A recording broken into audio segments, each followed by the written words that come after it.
कार्यक्रम की रिकॉर्डिंग चल रही है, कार्यक्रम फेसबुक पे लाइव चल रहा है।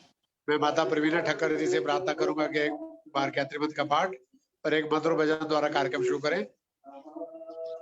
माता प्रवीणा ठक्कर जी। सभी आर्यजनों को सादर नमन। ओम भूर्भुवः स्वः तत्सवितुर्वरेण्यं भर्गो देवस्य धीमहि धियो यो नः प्रचोदयात्। तूने हमें उत्पन्न किया, पालन कर रहा है तू। तुझसे ही पाते प्राण हम, दुखियों के कष्ट हरता है तू। तेरा महान तेज है, छाया हुआ सभी स्थान। सृष्टि की वस्तु वस्तु में तू हो रहा है विद्यमान। तेरा ही धरते ध्यान हम, मांगते तेरी दया। ईश्वर हमारी बुद्धि को श्रेष्ठ मार्ग पर चला। ओम भूर्भुवः स्वः तत्सवितुर्वरेण्यं भर्गो देवस्य धीमहि धियो यो नः प्रचोदयात्। एक भजन। मेरे देवता मुझको देना सहारा, कहीं छूट जाए ना दामन तुम्हारा।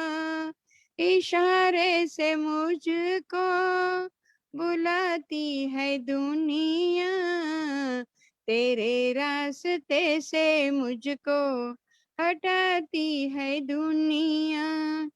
न देखूं मैं जग का झूठा इशारा, कहीं छूट जाए ना दामन तुम्हारा। सिवा तेरे दिल में समाए न कोई, लगन का ये दीपक बुझाए न कोई।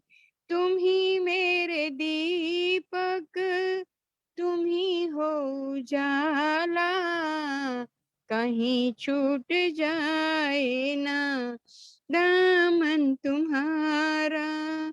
स्वार्थ की दुनिया में कोई न मेरा, सिवा तेरे भगवन सहारा न मेरा। तुम ही मेरी नैया, तुम ही हो किनारा, कहीं छूट जाए ना दामन तुम्हारा। बड़ापन दे दे कोई और न दूजा, तुम ही देव मेरे, करूं किसकी पूजा। लगा लो शरण में प्रभु जी, मैं हूँ तुम्हारा, कहीं छूट जाए ना दामन तुम्हारा। मेरे देवता मुझको देना सहारा, कहीं छूट जाए ना दामन तुम्हारा।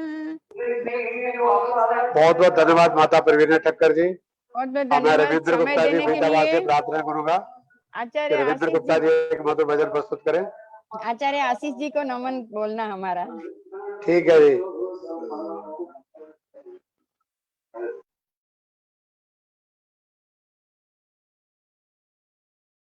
सभी श्रोताओं को मेरा नमन।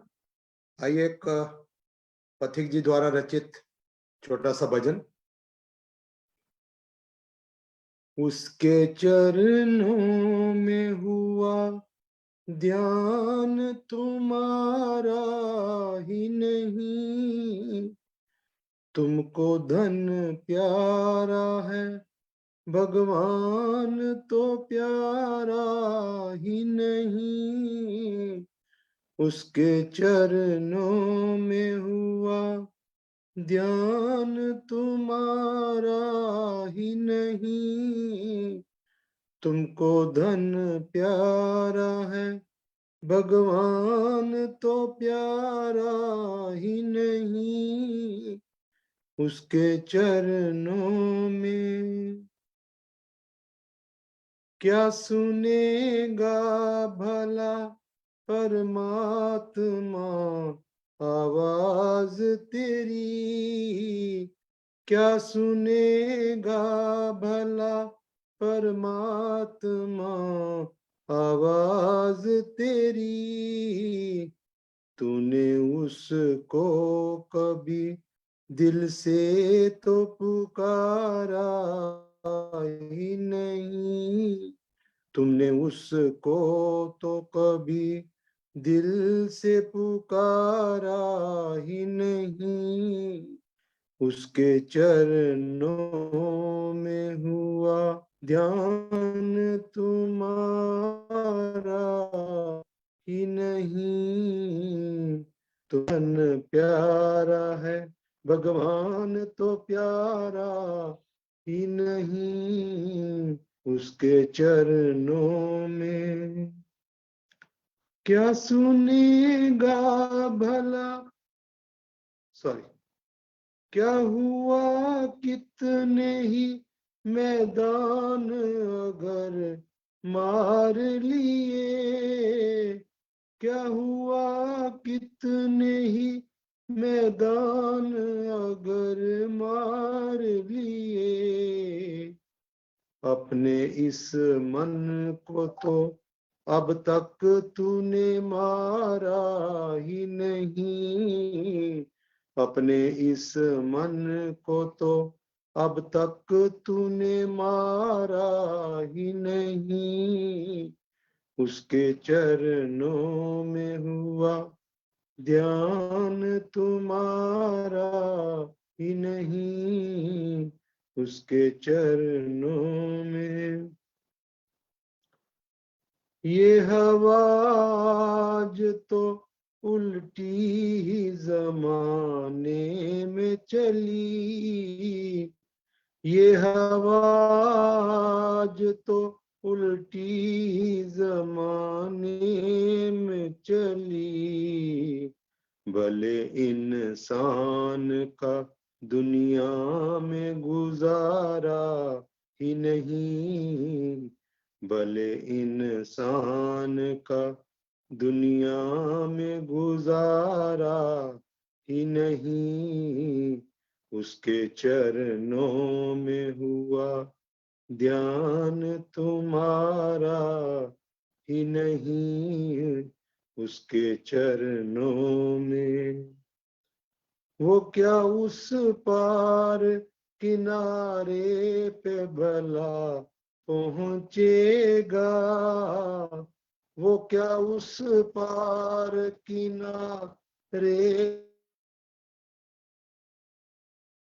पहुंचेगा, जिसने मझधार में किश्ती को उतारा ही नहीं, जिसने मझधार में किश्ती को उतारा ही नहीं, उसके चरणों में हुआ ध्यान तुम्हारा ही नहीं, उसके चरणों में तू है जिसने कभी उसको न पथिक याद किया, तू है जिसने कभी उसको न पथिक याद किया, वो है जिसने कभी तुझको तो विसारा ही नहीं,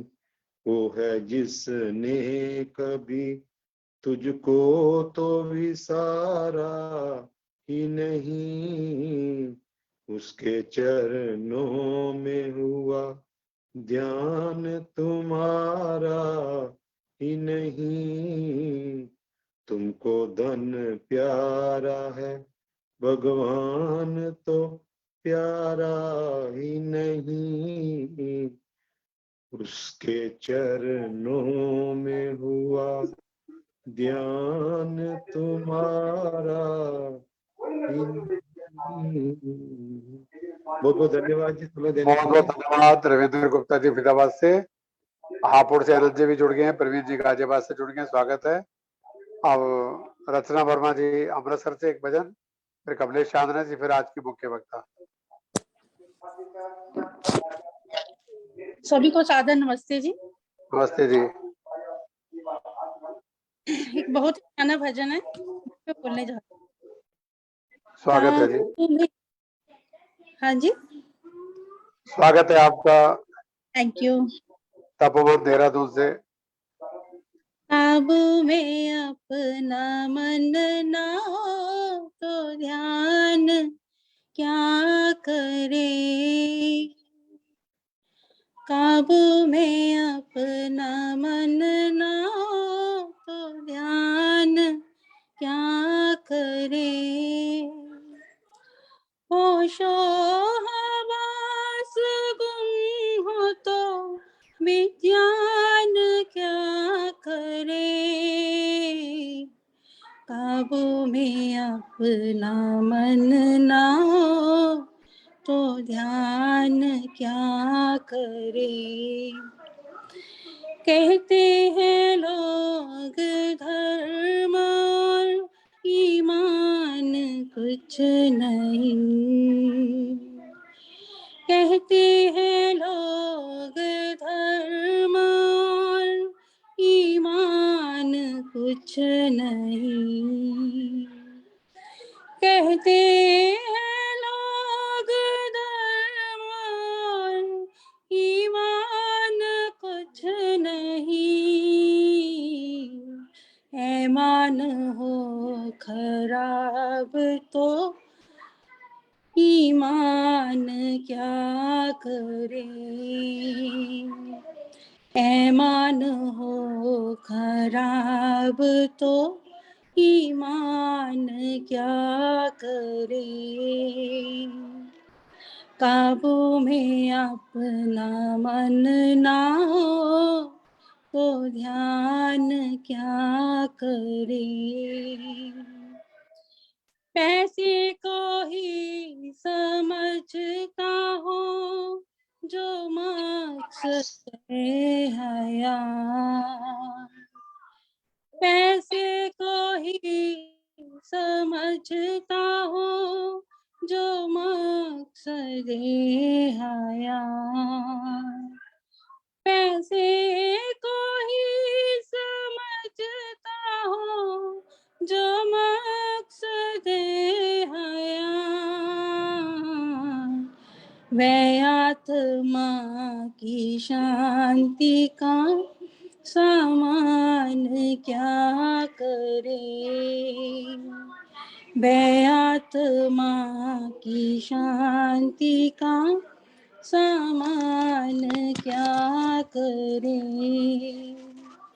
काबू में अपना मन ना हो तो ध्यान क्या करे, जिस घर के माता पिता ही आचार ही न हो, जिस घर के माता पिता ही आचार ही न हो, जिस घर के माता पिता ही आचार ही न हो, वह उस घर की बेहतरी भला संतान क्या करे, उस घर की बेहतरी भला संतान क्या करे। होशो हवास गुम हो तो विज्ञान क्या करे, काबू में अपना मन न हो तो ध्यान क्या करे। दीदार अपने भक्तों को देता है ईश्वर, दीदार अपने भक्तों को देता है ईश्वर, दीदार अपने भक्तों को देता है ईश्वर। बंदा करे ना ध्यान तो भगवान क्या करे, बंदा करे ना ध्यान तो भगवान क्या करे। काबू में अपना मन ना हो तो ध्यान क्या करे। धन्यवाद जी। बहुत बहुत धन्यवाद रचना वर्मा जी अमृतसर से। कमलेश चांद्री जी सुनाएंगे एक भजन मेरठ से। इसके बाद अनीता रेलन जी तैयार रहे।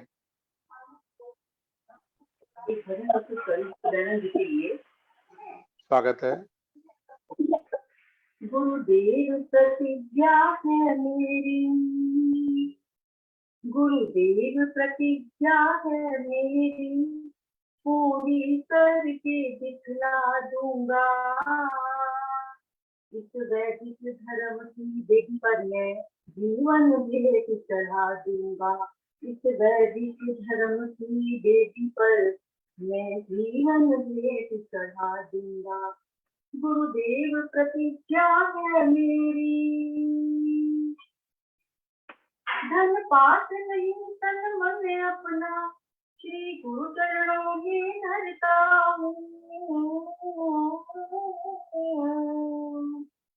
गुरु आज्ञा पालन करने की मैं आज प्रतिज्ञा करता हूँ। अपना सर्वस्व लुटा कर भी, अपना सर्वस्व लुटा कर भी अपना कर्तव्य निभा दूंगा। इस वैदिक धर्म की देवी पर मैं जीवन भेंट चढ़ा दूंगा। जनहित के लिए विश्व के प्याले अमृत करके मैं पी लूंगा।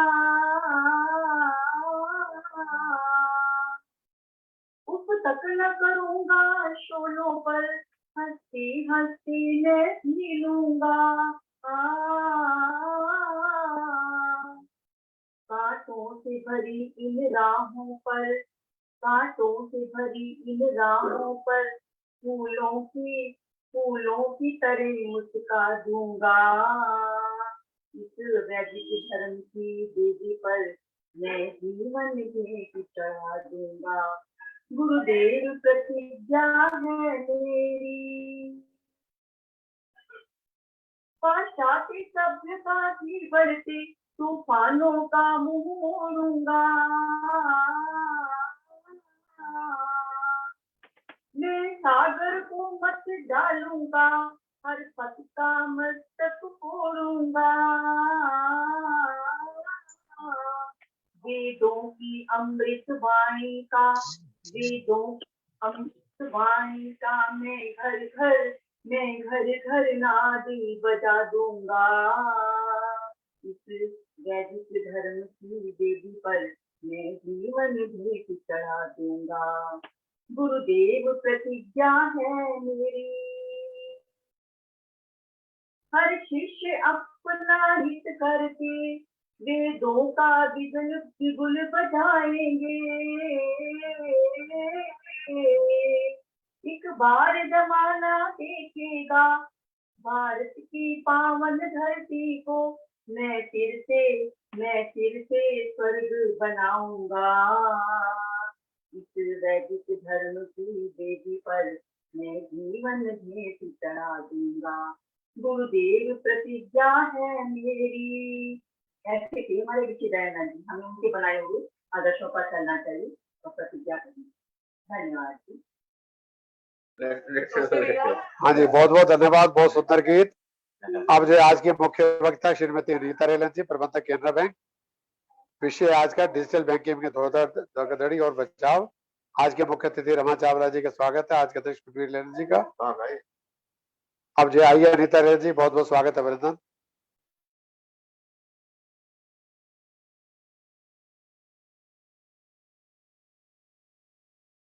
किसको बुलाया अनिल जी? अनीता रेलन जी आज की मुख्य वक्ता। मुख्य वक्ता को बुलाया ना, वक्ता को खराब हो गई थी। एक मिनट। आइए अनीता जी, स्वागत है। हाँ जी, आपके बाद रमा चावला जी आएंगी। सर्वप्रथम मैं केंद्रीय आर्य युवक परिषद के राष्ट्रीय अध्यक्ष अनिल आर्य जी का बहुत बहुत शुक्रिया अदा करती हूँ कि वो हमें हर बारी ऐसा प्लेटफॉर्म देते हैं जहां हम हर एक तरीके से डिजिटल रूप में जुड़े चले जाते हैं। जैसा कि आज हमारा विषय ही है डिजिटल बैंकिंग, धोखाधड़ियां एवं समाधान, जो आज की बहुत महती जरूरत भी है। और इसके बिना हम और आप सब डिजिटल हो गए हैं, कोरोना काल में तो और भी ज्यादा, तो इसको समझना बहुत जरूरी है। मैंने एक वीडियो भी शेयर करा है सर, प्रवीण जी अगर आप देख पा रहे हैं तो, अनिल जी के साथ में। उस वीडियो को चलाना होगा, मेरे मोबाइल पे है वैसे तो, पर उससे पहले मैं आपको शुरुआत करती हूँ। इधर कुछ नई संभावनाएं, उधर कुछ परंपरागत मान्यताएं और प्रौद्योगिकी के हर नई चुनौतियों को स्वीकारते डिजिटल युग में बैंकों में प्रवेश की आशाएं व आशंकाएं। आधुनिकता की आंधी के इस दौर में समाज में तेजी से तकनीकी विकास अपने पैर पसार रहा है। सूचना एवं इंटरनेट माध्यमों से एक प्रकार की वैश्विक क्रांति ला दी है, जिससे हम और आप सब जुड़े हुए हैं। डीमोनेटाइजेशन मतलब जब विमुद्रीकरण हुआ था 500 के नोटों का, उसके बाद तो मानो पूरा देश डिजिटलकरण में ट्रांसफॉर्म हो गया है। डिजिटल होना आखिर क्या है? वैसे तो आप सभी परिचित होंगे क्योंकि हम सब डिजिटल हैं। तो डिजिटल होना वैसे वाकई में है क्या, उसके बारे में थोड़ी सी जानकारी। डिजिटल एक प्रकार से इलेक्ट्रॉनिक्स की एक शाखा है, एक पूरी शाखा है जो मात्र 0 और 1 पर काम करती है। आधुनिक व्यक्तिगत कंप्यूटर, पीसी तथा cell phone, digital camera, digital pen, digital desktop, सब कुछ डिजिटल आदि डिजिटल इलेक्ट्रॉनिक की देन है। इस प्रकार इंटरनेट से जोड़कर घर बैठे ही विभिन्न प्रकार की गतिविधियों को संपन्न करने लगते हैं हम सब। सूचना प्रौद्योगिकी में हुए तकनीकी विकास के चलते हमारी संपूर्ण बैंकिंग व्यवस्था मोबाइल का एक छोटा सा ऐप है, उसमें सिमट कर रह गई है। हमारी पूरी दुनिया की दूरियां बहुत मुट्ठी भर लोगों में और केवल एक क्लिक मात्र पर सिमट कर रह गई है। आज इन ऐपों के जरिए कोई भी व्यक्ति बैंक में खाता खुलवाने के से लेकर बिलों का भुगतान, ऋणों का आवेदन, बैंकिंग से संबंधित सभी कार्य यूं ही चुटकियों में कर सकते हैं। और यही संव्यवहार है, मतलब यही ट्रांजैक्शन ही अब डिजिटल बैंकिंग बन गया। प्रधानमंत्री स्वयं इस डिजिटल बैंकिंग को मजबूती से प्रोत्साहित कर रहे हैं। आप और सब इससे हम अछूते नहीं हैं, सब जानते हैं। सरकार के नवोन्मेषी प्रयासों के बाद आज आम आदमी को उन चुनौतियों के प्रति सतर्क और तैयार किया जाना जरूरी है जो इस डिजिटल बैंकिंग व डिजिटल भुगतान के रास्ते में आती हैं। इधर नई संभावनाएं हैं और हमारे समक्ष चुनौतियां भी बहुत जबरदस्त हैं, जिसको हम स्वीकार रहे हैं और आगे बढ़ रहे हैं। परिवर्तन प्रकृति का नियम है, हमें परिवर्तन की आंधियों के साथ बहना है, पर उन झंझावातों से अपने को बचाते हुए जो अंदर तक आमूल चूल झकझोर देता है, हमें जिसने अंदर तक झकझोर के रख दिया, ऐसे परिवर्तनों को हमें स्वीकारना है, नहीं तो हम उस आंधी के साथ चल ही नहीं पाएंगे। डिजिटल बैंकिंग से आशय तकनीक, तकनीक का जो टी है टेक्निकल, उससे टीक से लिया गया है कि मदद से बैंकों ग्राहकों के दरवाजे तक पहुंचाना है। बैंकों ने अपने आप को ग्राहकों के दरवाजे तक पहुंचा दिया है। आज बैंक आपके द्वार जाते हैं, ना कि ग्राहकों की लंबी लंबी लाइनें लगकर और वो वेट करते हैं। आज तो स्थिति ये हो गई है, सारे बैंकर्स घर में जाते हैं। साक्षात प्रमाण है, क्योंकि हम लोग जाते रहते हैं। और इसी तरीके से, इसी आशय से, क्योंकि आप लोग जो तकनीकी से जुड़ गए हैं लेकिन जागरूकता नहीं होने की वजह से कुछ फ्रॉड्स कर बैठते हैं, तो उसको आगाह करने के लिए हमारी सेवाएं आपके पास हमेशा रहती हैं। नई तकनीकों के प्रति जागरूक करना हमारा उसमें मकसद होता है। डिजिटल बैंकिंग ने जहां आम आदमी की जिंदगी को बहुत ज्यादा आसान कर दिया है, वहीं उसे इन डिजिटल बैंकिंग सेवाओं को अत्यधिक सतर्कता व सुरक्षा के साथ संपन्न करने की जिम्मेदारी भी सौंपी है। डिजिटलीकरण का प्रयोग तो हम बहुत पहले से कर रहे थे। ATM, debit card, credit card, सभी तरीके के कार्ड्स, चाहे वो किसान कार्ड हो, ऑनलाइन खरीदारी, mobile banking, net banking, Paytm, free charge जैसे सभी कार्य हम करते आ रहे थे। लेकिन भारत की सामान्य जनता को इस शब्द से रूबरू कराने का श्रेय भारत सरकार को ही जाता है। पूर्व में डिजिटलीकरण का श्रेय भारत सरकार को ही जाता था।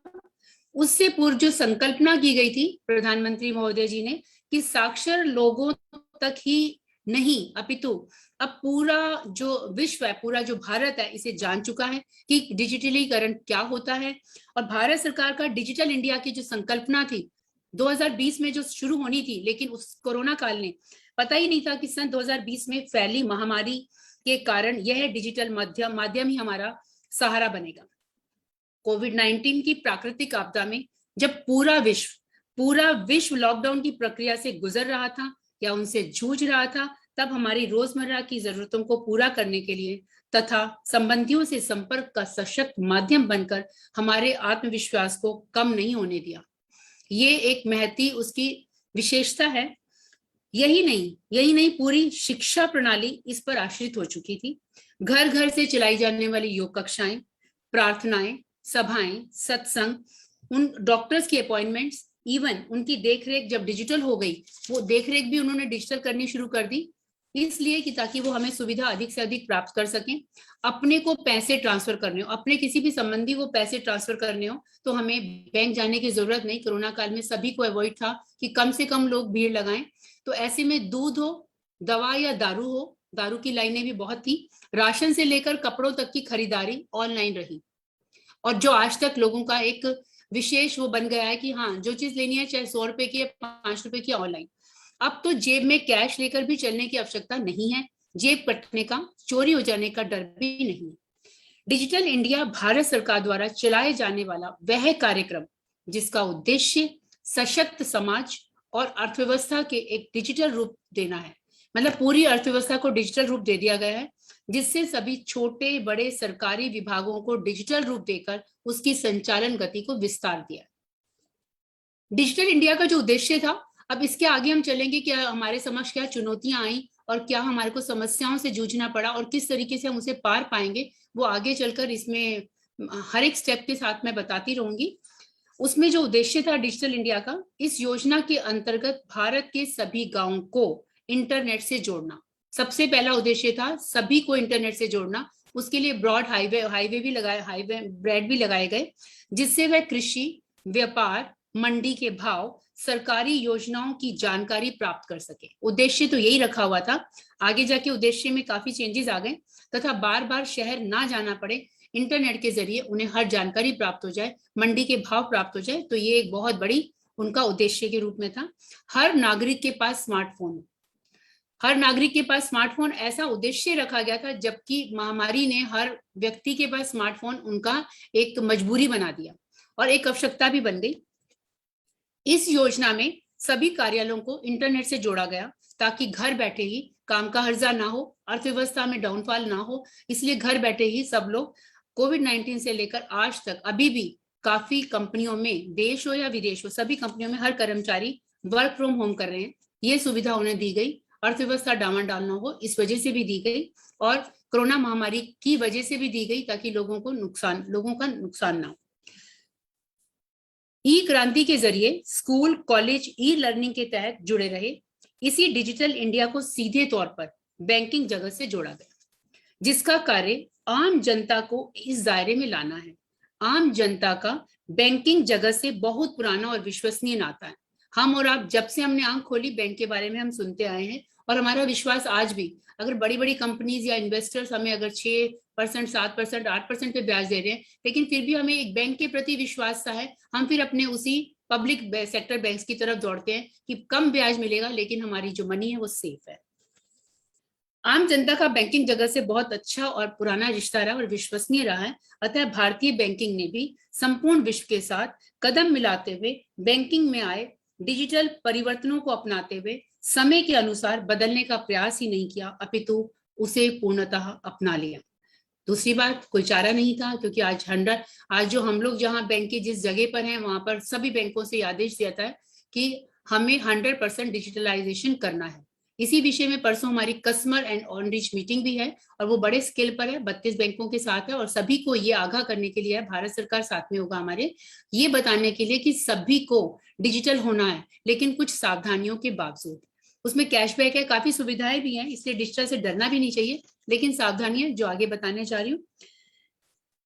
आपका मोबाइल, आपका bank balance, POS, IS, PIS, RTGS, NEFT, empower उसी श्रृंखला की अगली कड़ियां हैं जिनसे हम बैंकिंग की ट्रांजैक्शंस करते हैं, जो कई विशेषताओं को लिए हुए हैं। हम सभी खातों को एक आईडी होना, आधार से लिंक कर देते हैं। एक ही आईडी होना चाहिए सबका, नहीं तो ये प्रॉब्लम आती है कि हम किसी भी ऐप को डाउनलोड नहीं कर पाएंगे और बैंकिंग सुविधा को नहीं उठा पाएंगे।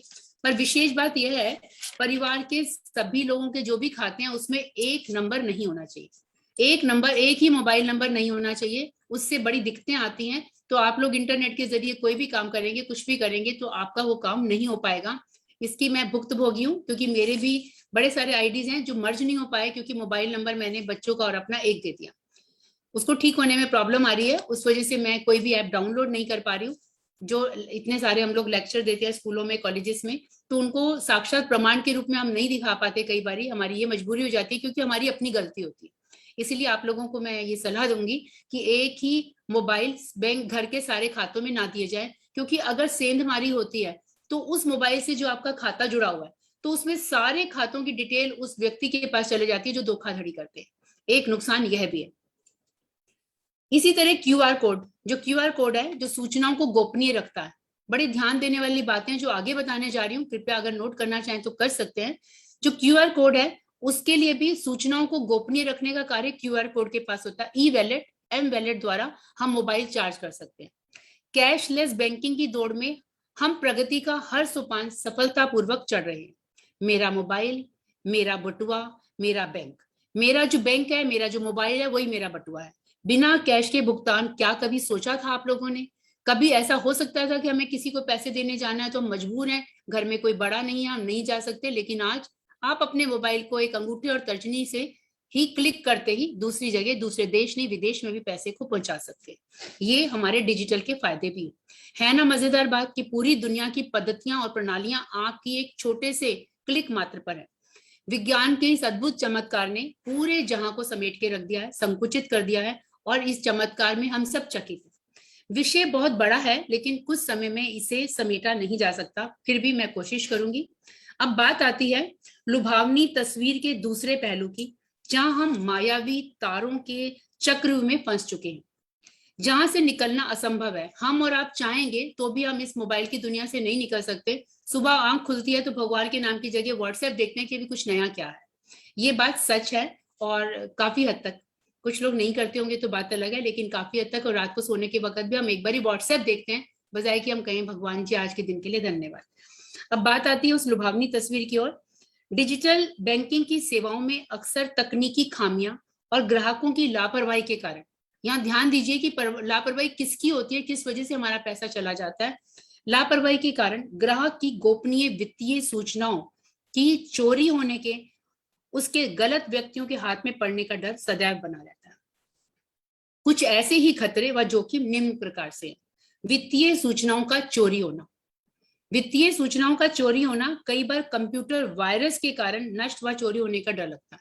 हम कहते हैं ना, कंप्यूटर में वायरस आ गया, एक चीज बहुत ध्यान देने वाली बात है कि कंप्यूटर में वायरस आता है और हम सोचते हैं नेट नहीं चल रहा, हम इधर उधर हाथ मारते हैं, लेकिन उसी वक्त हमें कंप्यूटर को बंद कर देना चाहिए थोड़ी देर के लिए। इसलिए नहीं कि नेट आ जाएगा तब चलाएंगे, इसलिए कि कोई ना कोई व्यक्ति आपके कंप्यूटर के अंदर घुस चुका है, आपकी सूचनाएं जो है आपके कंप्यूटर खोलते वो ले रहा है, ऐसा हैक हो जाता है। क्योंकि ऐसा हमारे साथ खुद हो चुका है, मेरे अपने हस्बैंड के साथ। जैसे मैं रोज इस पे बात करती हूँ, नेट पे चलाती हूँ और जूम मीटिंग चलाती हूँ या कुछ गूगल मीट चलाती हूँ, तो उनका मोबाइल स्कैन किया हुआ था मैंने उसमें, ताकि फोटो आसानी से ली जा सके।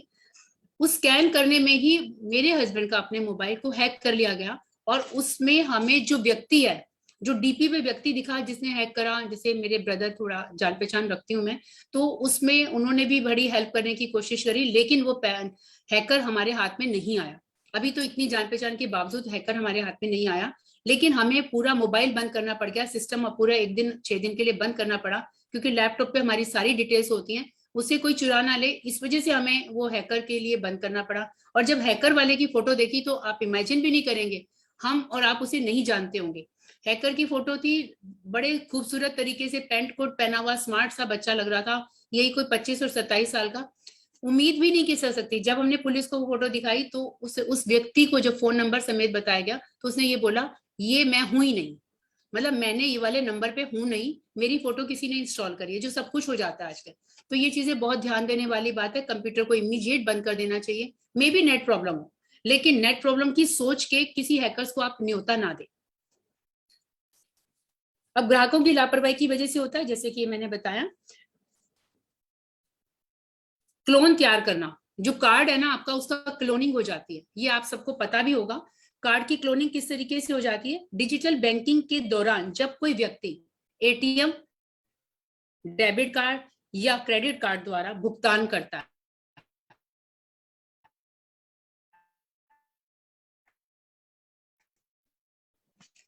ध्यान दीजिएगा, भुगतान करता है तो इससे हैं अपने अपनी दुकानों पर बहुत बड़ी एक बुक लिखी होती है, पड़ी होती है, कि जिसमें लिखा होता है कि रिमार्क दिया जाए, हमारा ये कैसा है, फीडबैक बुक जैसे कह सकते हो। उसमें हम बड़े शान से कि हाँ, हमें फिर न्योता आएगा कि ये सेल लग गई तो कृपया आप हमारी दुकान पे विजिट करिए। कुछ तो चीजें सही होती हैं, हम ये नहीं कह रहे गलत होती है, लेकिन उसके अंदर से आपको हमको नहीं मालूम, जहां हमने शॉपिंग करी और अपना मोबाइल नंबर लिखा, जो दूसरा व्यक्ति वो लिख रहा है वो आपका मोबाइल नंबर नहीं, पूरी डिटेल, पूरे जितने के मोबाइल नंबर है वो अपने पास ले लेता।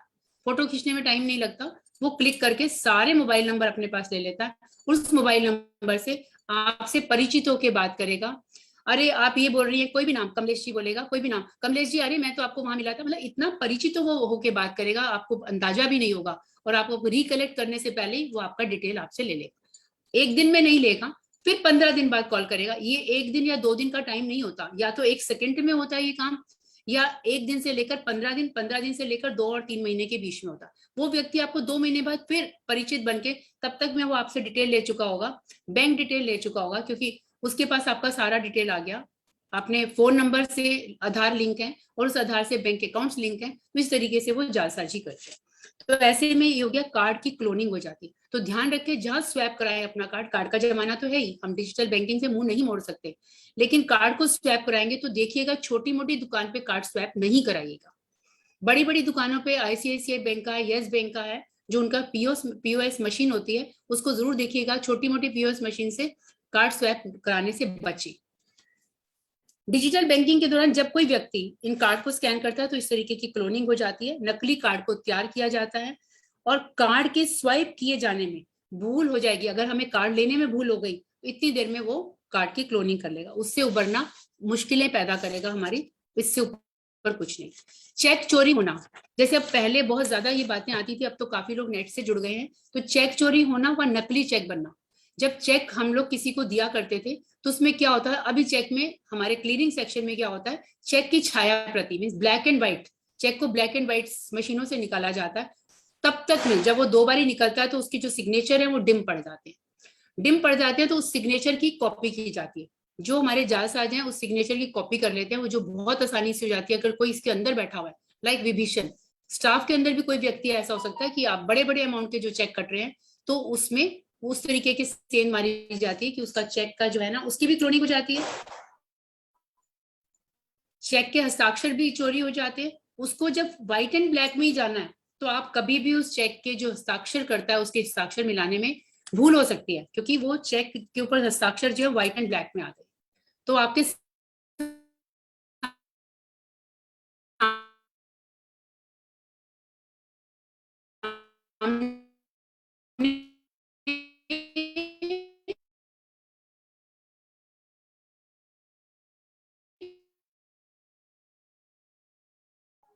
अनीता जी आवाज नहीं आ रही।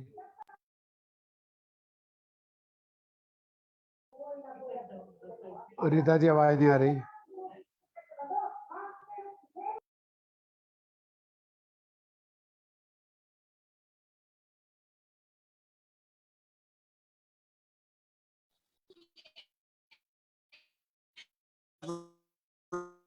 पर अनीता की आवाज नहीं आ रही है। अनीता रेलत जी आपकी आवाज नहीं आ रही, नेट दिक्कत है। अब आ रही है? आ रही है जी, आ रही है। वो पूरा वो नहीं आ रहा। कोई बात नहीं, बोलिए, आ रही है आवाज। नहीं, उसमें ना फोटो और ये सब दिखना बंद हो गया मुझे। आवाज आ रही, चलो पूरा कर लो अच्छा, आप। आवाज आ रही है, कोई बात नहीं, क्योंकि ये पूरा आ नहीं रहा है। पिन का गलत आवाज आ रही है, इस्तेमाल, हाँ ठीक है, आवाज आ रही है, बोलिए आप। ठीक है सर। पिन का गलत इस्तेमाल, हैकर द्वारा ईमेल, एसएमएस के जरिए पूर्ण विवरण चुरा लिए जाते हैं।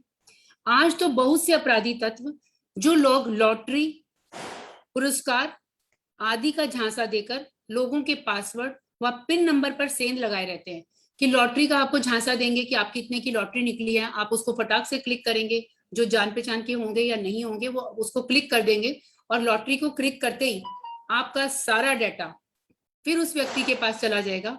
और दूसरी बात, लॉटरी को अगर हम क्लिक करते हैं कि लॉटरी निकल आई है, एसएमएस में लुभावने आकर्षक कि आपको इतने का पुरस्कार दिया जाता है, तो ये सारी चीजें बहुत ध्यान देने वाली बातें हैं कि वो पूरा डाटा उससे ट्रांसफर कर लेते हैं। हाल ही में अभी आप लोगों ने अखबारों में भी पढ़ा होगा, एनआरआई वाले का जो एक केस था जिसमें 66 बार अटेम्प्ट किया गया, उसके पासवर्ड को हैक करने के लिए इतनी बारी अटेम्प्ट किया गया और उसके बावजूद उसका कितना पैसा निकाल लिया गया। हालांकि वो पैसा उस तक नहीं गया है, नहीं पहुंच पाया है, लेकिन अभी रोज की बातें हैं। और रोज इसमें एक और चीज मैं बताना चाहूंगी, मेरी इसमें एक फ्रेंड जुड़ी हुई है, अनुपमा जी, जिनके साथ ये हुआ है, वो आपको इसके बारे में जानकारी देंगे कि उनके साथ कैसे हुआ है। अगर वो मेरी वॉइस सुन पा रही है तो वो जरूर इसमें आपको जानकारी देंगे। अनुपमा है।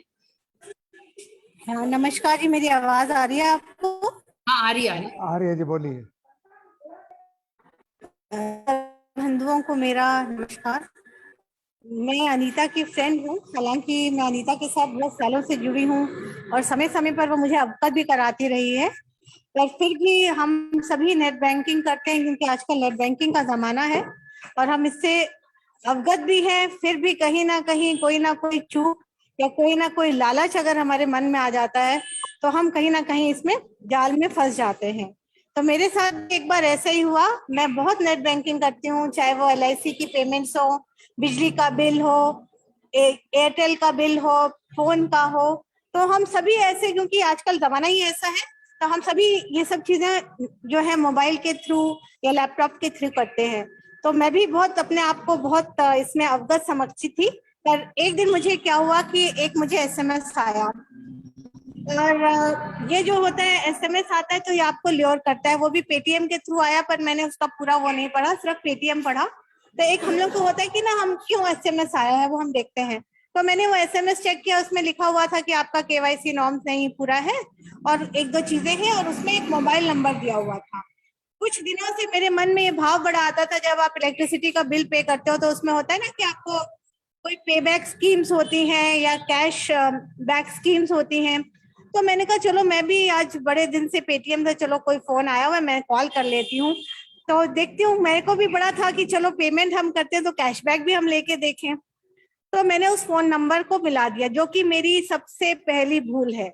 आप सभी से अनुरोध है कि कोई अननोन मोबाइल नंबर, चाहे वो ऊपर पेटीएम लिखा हुआ हो, SBI लिखा हो, पर मोबाइल नंबर पे आप कभी कॉल ना करें, जो कि मेरी पहली भूल थी। मैंने उस मोबाइल नंबर पे कॉल कर दिया, किसी बंदे ने फोन उठाया, डेफिनेटली वो कहेगा कि मैं पेटीएम से बोल रहा हूँ, और उसने मुझे KYC के थ्रू, और मैंने, क्योंकि मेरी अंदर भी एक वो थी ना कि मैं कैशबैक स्कीम्स के बारे में जानूं, तो मैंने उससे ऐसे ही पूछ लिया कि कैशबैक स्कीम्स क्या है।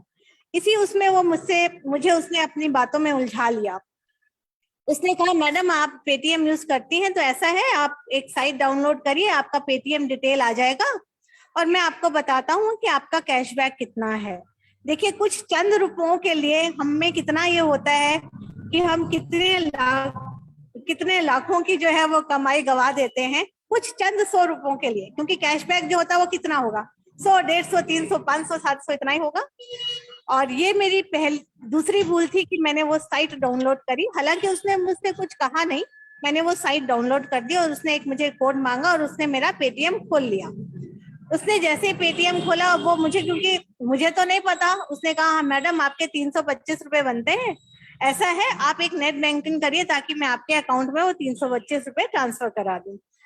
अब मैं तो अवेयर हूँ, मैं कहते हैं आप ऐसा करिए 1 रुपए की ट्रांजेक्शन कर दीजिए, और मैं इतनी अपने आप को स्मार्ट समझ रही थी, मैंने कहा 1 रुपया क्या होता है, और पिन तो मेरे पास ही आएगा, पासवर्ड मैं ही डालूंगी। तो मुझे ये नहीं पता था कि जब आप कोई साइट खोलते हैं तो पैरेलल आपका सारा फोन जो है उस बंदे के सामने खुल जाता है। जब आपका ओटीपी आता है, जब आप ओटीपी डालते हो तो वो उस ओटीपी को वो कैच कर लेता है। तो मात्र 1 रुपए की ट्रांजैक्शन से क्या हुआ, मेरा सारा खाता उसके पास खुल गया, जो कि मुझे पता नहीं था।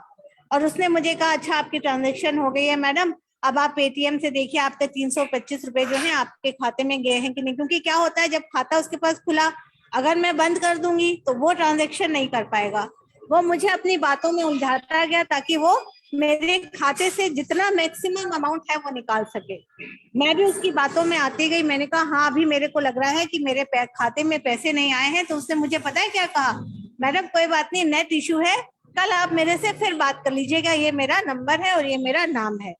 और ये मेरी बहुत बड़ी भूल थी। पहली भूल, मैंने एक अननोन मोबाइल नंबर पे कॉल किया, दूसरा मैंने एक साइट खोली, तीसरा मैंने उस साइट के जरिए अपना नेट बैंकिंग कर दिया। और जैसे ही मैंने फोन रखा अपना, तो मैंने देखा कि मेरे खाते, मेरे को मैसेज आया हुआ है अपने बैंक से कि आपका इतना ट्रांजैक्शन हो गया। मैं एकदम से बुखला गई, मैंने कहा मैंने तो कोई ट्रांजैक्शन इतनी भारी भरकम की नहीं। मैंने अपने हस्बैंड को फोन किया, बोले कोई नहीं हुआ। उसी समय मैं समझ गई कि मैं इसके झांसे में आ गई हूँ। और भागदौड़ के बाद भी क्या होता है, गलती तो हमारी स्वयं होती है, चाहे वो आरबीआई हो चाहे वो बैंक हो, एफर्ट सभी करते हैं। मैंने पुलिस में भी कंप्लेन कराई, पर क्या होता है कि जब आपके हाथों आपके अकाउंट से पैसा स्वयं आप ट्रांसफर करते हैं, क्योंकि मैंने ही ओटीपी जनरेट किया है, तो फॉल्ट मेरा ही होगा, ना कि वो बैंक का होगा, ना ही वो पेटीएम का होगा, क्योंकि मेरे खाते से जो है वो उस बंदे के खाते में गया है, तो फॉल्ट जो है वो मेरा स्वयं का होगा। तो सब जगह सब यही बात आई कि मैडम फॉल्ट तो आपका है। हालांकि इंश्योरेंस बैंक की भी होती है, आरबीआई ने भी बहुत एफर्ट किए, बट नतीजा 0 निकला। तो आप सभी से अनुरोध है कि इंटर बैंकिंग तो आप करिए, पर अपने आप को बड़ा अवगत रखिए कि कोई अननोन नंबर से कॉल आए, कोई आपको गिफ्ट हैम्पर्स के लिए, आपको गाड़ी के लिए, लोन्स के लिए आपको ल्योर करे, आप उसके झांसे में मत आइए। डायरेक्ट बैंक से बात करिए। और बैंक के नंबर्स जो होते हैं, हेल्पलाइन नंबर्स होते हैं, वो आपने देखोगे बहुत बड़े होते हैं, 1800 करके होता है। तो हेल्पलाइन नंबर्स पे जाइए, अननोन मोबाइल नंबर पे नहीं जाइए, साइट बिल्कुल नहीं खोलिए। और साइट अगर खुल भी जाती है तो अपना नेट बैंकिंग मत करिए। कोई भी अगर आपको ये सब चीजों में लोड करता है तो आप समझ लें कि आप कहीं उलझनों में फंस रहे और फंसते चले जाएंगे, एक मात्र छोटे से कैशबैक के लिए और छोटे से अवार्ड के लिए। तो सभी से अनुरोध है, मैं फंस चुकी हूँ, मैं नहीं चाहती हूँ कि आप लोग फंसे, क्योंकि आजकल बहुत तरीके आ गए हैं, पढ़े लिखे लोग इसमें इन्वॉल्व हो जा रहे हैं। अभी मेरी फ्रेंड इसमें फंस गई है, उसने, जैसे अभी अनीता जी बता रही थी कि उसने बारी बारी की 2-2, 3-3 ट्रांजेक्शन की। उन्होंने कहा कि पैसा अच्छा, उन्होंने वो जो OLX होता है ना जिसमें आप सामान बेचते हो, उन्होंने उसमें सामान बेचा। उसने कहा मैं आपके खाते में कैश डाल रहा हूँ, आप चेक करिए आया नहीं है। उसने क्या किया, ऐसे बार बार करते करते उससे 3-4 ट्रांजेक्शन से उसका पैसा निकाल लिया और उसको कोई पैसा नहीं मिला। तो ये OLX है, कोई भी ऐसी कार की बड़ी स्कीम्स आती हैं कि आपके अवार्ड निकला है तो आप लोग मत जाइए, नॉर्मल इंटरनेट बैंकिंग करिए, उसमें कोई रिस्क नहीं है। अपना OTP, अपना पासवर्ड किसी से शेयर नहीं करिए और उसको फ्रिक्वेंटली चेंज करते रहिए। एटीएम पिन पे भी जाते हैं तो अपना पिन जो है वो फ्रिक्वेंटली चेंज करते रहते हैं। यही मेरा आप सबसे अनुरोध है कि सेफ, सब चीजें सेफ होती हैं पर कहीं ना कोई जुगाड़ जरूर लोग निकाल लेते हैं। तो अगर आप खुद कॉन्शियस रहेंगे तो आपके साथ कुछ नहीं होगा। आप सभी का बहुत बहुत धन्यवाद and good luck to you. Thank you Anupama ji, तुमने बहुत अच्छी जानकारी दी और ये जानकारी आपसे मैं हर प्लेटफॉर्म पे लेती हूँ ताकि लोग इसके बारे में जानकार हो जाएं और अपने आप को बचा पाएं। तो आपकी कहने के हिसाब से ये हुआ कि सावधानियां हमें रखनी है, किसी के साथ पासवर्ड को साझा नहीं करना है, साइबर कैफे में डिजिटल बैंकिंग ना करें, उससे बचें। साइबर कैफे में डिजिटल बैंकिंग करने का मतलब है अपना फिर सारा का सारा जो आधार कार्ड का नंबर है, पिन नंबर है, क्योंकि वो सभी आपके साथ हेल्प कर रहे होते हैं कि लेडी है इसे नहीं मालूम या बच्चा है इसे नहीं मालूम, तो कई बार वो शक्ल पढ़ लेते हैं, वो आपकी फेस रीडिंग कर लेते हैं, इस व्यक्ति को कितना मालूम होगा कितना नहीं मालूम होगा, तो उस तरीके से वो उसमें से सारा का सारा पैसा निकालने का प्रयत्न करते हैं। एंटीवायरस सॉफ्टवेयर का इस्तेमाल कोई भी डिजिटल ट्रांजैक्शन से पहले सुनिश्चित कर लें कि आपके पास जो एंटीवायरस का जो डिजिटल ट्रांजैक्शन है उसको आपने किस तरीके से सुनिश्चित करना है कि कोई और हैकर इसमें ना आए, और एंटीवायरस डलवा लीजिएगा कंप्यूटर में। हैकर्स अधिकतर वायरसों के जरिए, मतलब एंटीवायरस डलवा रखा है नहीं तो वायरस के थ्रू, वायरस के जरिए आपके खाते को हैक कर लेते हैं तथा खाते की राशि अपने खाते में ट्रांसफर कर लेते हैं। ये उनके लिए सेकंड्स का काम है। जैसे कि अभी मैडम ने बताया, पासवर्ड सेव ना करें। अक्सर लोग क्या करते हैं, अब हम पासवर्ड हमें याद नहीं रहता तो क्या करते हैं, सबसे पहले हम अपने मोबाइल में या ऐसी डायरी में जो घर में रीचेबल होती है उसमें पासवर्ड को सेव कर लेते हैं। और पासवर्ड हमारे आरबीआई जो आज आरबीआई सर ने भी हमारे साथ जुड़ना था, वो हमेशा हर प्लेटफॉर्म पे, जैसे अमिताभ बच्चन जी भी कहते हैं एडवर्टाइजमेंट में, प्रसार में, कि कोई भी व्यक्ति अपना सीवीवी नंबर, पिन नंबर और पासवर्ड किसी से शेयर ना करे। बारी बारी ये चीजें रिपीट की जाती हैं और मैं भी आगे चलकर बारी बारी इसलिए रिपीट करूंगी, आप गलती से भी पासवर्ड किसी से शेयर ना करें। आजकल सभी दादा दादी नाना नानी के मोबाइल जो है बच्चों के पास है, क्योंकि शिक्षा प्रणालियों की वजह से शिक्षा जो दी जा रही है बच्चों को ई लर्निंग, वो उनके मोबाइल से, क्योंकि माँ बाप अगर वर्किंग है तो घर में जो बड़े बुजुर्ग है उनका मोबाइल यूज होता है और बच्चे अननोइंगली उसमें अपने आप को फंसा बैठते हैं। तो इसलिए पासवर्ड कभी शेयर ना करें और पासवर्ड कभी सेव करके ना रखें। अपने उसी मोबाइल में पासवर्ड को सेव ना करें, याद रखें या कैसी ऐसी जगह पे रखें जहां पर केवल आपको जानकारी हो। तो कंप्यूटर से, चाहे वो दोस्त हो, उसको भी मोबाइल या साइबर कैफे के कंप्यूटर में डिजिटल सेवाओं का उपयोग करने से बचें। यही नहीं, हमें उससे अपने पासवर्ड या पिन नंबरों को कभी कंप्यूटर या मोबाइल पर सेव नहीं करना चाहिए, ये तो है ही। इसके अलावा किसी दोस्तों को या बच्चों को या घर बार को बताना नहीं है। जब ट्रांजैक्शन के लिए जा रहे हो तब पता होना चाहिए हाँ ये पासवर्ड है। मजबूरी की बात एक अलग हो गई। लॉटरी व पुरस्कारों की झांसे से बचे। लॉटरी के जो विज्ञापन आते हैं या आपको पुरस्कार की, आप इतना करेंगे तो आपको इतना पुरस्कार दिया जाए, भी अभी मैडम ने भी बताया, उससे बचें। बहुत बार ग्राहकों के पास बड़े सारे फेक जो है ना मैसेजेस आते हैं कि आप मैडम जी ये बोल रहे हैं वो बोल रहे हैं, जैसा कि मैंने पहले बताया, तो उस तरीके से वो झांसे में आ जाते हैं। तो अपना सारा पैसा, मैडम का पैसा जो अभी बता रही थी, 1 सेकंड पहले 1 सेकंड के 1 रुपए को क्लिक करने में दूसरे 1 सेकंड के 1 रुपए को क्लिक करने के अंदर निकल गया। काफी मोटी रकम थी जो उनको नहीं मिल पाई। तो बैंक का अधिकारी, कई बार क्या होता है, बैंक का अधिकारी बन के भी ठग कर लेते हैं कि हाँ ये सारे हमारे पास कस्टमर्स के फोन नंबर है, सभी कस्टमर्स के मोबाइल नंबर हैं। तो क्या करते हैं, उसको जाकर परिचित दिखाते हैं अपने आप को कि मैं इस बैंक से, आप ही के इस बैंक से आया हूँ, आपका ये चीजें रह गई हैं। कभी भी बैंक अधिकारी, आप उसका कार्ड देखिएगा, और बैंक अधिकारी जो होगा वो कभी भी इस तरीके से कहने नहीं आएगा, आपको पहले कॉल करेगा, बैंक में बुलाएगा। अगर वो आ भी जाता है तो भी आप कहिए आप बैंक में जाकर ही वो सारे के सारे जो फॉर्म्स हैं या केवाईसी के जो डॉक्यूमेंट्स हैं वो वहीं जाके सबमिट करेंगे। वैसे भी कोई भी बैंकर आपको मोबाइल पे सबमिट करने के लिए नहीं कहेगा। ये बात आप हमेशा के लिए गांठ बांध ले, कोई भी व्यक्ति आपको मोबाइल से कभी भी कुछ डाटा नहीं मांगेगा, और मांग भी लिया तो देना नहीं है, क्योंकि उसके अंदर से जो हैकर्स ने आपसे मांगा है वो सारा डिवाइस उसके पास है, सारा का सारा डाटा उसके पास चला जाएगा। तो ग्राहकों को हर बारी खातों की नियमित जानकारी रखते रहना है। अपने क्रेडिट कार्ड की डिटेल आए दिन एक बारी को देख लेनी चाहिए, स्टेटमेंट देख लेनी चाहिए कि स्टेटमेंट में कुछ कमती बढ़ती, कोई बड़ा अमाउंट, ये नहीं कि आपका अमाउंट चला गया, कोई बड़ा अमाउंट तो आपके यहाँ पर नहीं आ गया, कोई बड़ा अमाउंट अगर आपके खाते में आ गया, ऐसा भी हमारे घर के किसी परिचित के साथ हो चुका है कि बड़ा अमाउंट खाते में आने से क्या होता है, हम सोचते हैं ये पता नहीं कहाँ से अकाउंट आ गया, और हो सकता है कोई एफडीआर मैच्योर हुई होगी, हो सकता है ऑटोमेटिकली ऐसा हुआ होगा, पर ऐसा नहीं है। जो एक चोर है वो आपके खाते में पहले पैसा डालेगा, हाँ इस व्यक्ति का क्या रिएक्शन है उसे वो देखेगा। अगर उस व्यक्ति ने उस पैसे में से कुछ कीमत निकाल ली तो समझेगा ये मेरी ट्रैप में आ गया। तो बड़ा अमाउंट आना, लालच में नहीं पड़ना उसके लिए भी। तो फिशिंग, इसमें कई तरीके के साइबर क्राइम्स होते हैं, जिसमें होता है फिशिंग, जो आजकल बहुत ज्यादा महत्वपूर्ण तरीके से चल रही है। फिशिंग का मतलब होता है फिश को जैसे जाल में फंसाया जाता है, उसी तरीके से आपको ट्रैप किया जाता है। ईमेल के माध्यम, ये होता है मोस्टली ईमेल के माध्यम से। ईमेल के माध्यम से किए जाने वाला सबसे बड़ा साइबर क्राइम आजकल बूम पर है, जिससे अपराधी द्वारा पीड़ित व्यक्ति को फर्जी ईमेल आते हैं, टेलीफोन कॉल्स आते हैं, टेक्स्ट किए जाते हैं, आदि के जरिए संपर्क किया जाता है। और ध्यान दीजिए, जो अटैकर्स है मालवेयर लिंक या अटैचमेंट डिस्ट्रीब्यूट करने के लिए फिशिंग ईमेल का उपयोग करता है। मतलब कि साइबर जो क्रिमिनल्स हैं वह फिशिंग अत्यंत लोकप्रिय होने के नाते ही वो ईमेल के थ्रू कैसे आते हैं आप खुद बताइए। ICICI बैंक है, उसकी ईमेल आईडी पे आपने अपना कुछ डिटेल भेजी या उनसे कोई जानकारी लेना चाहे, लेकिन ध्यान देना होगा, जल्दी में कुछ ना करिए। ICICI उसकी जगह उस व्यक्ति ने लगा दिया ICICI।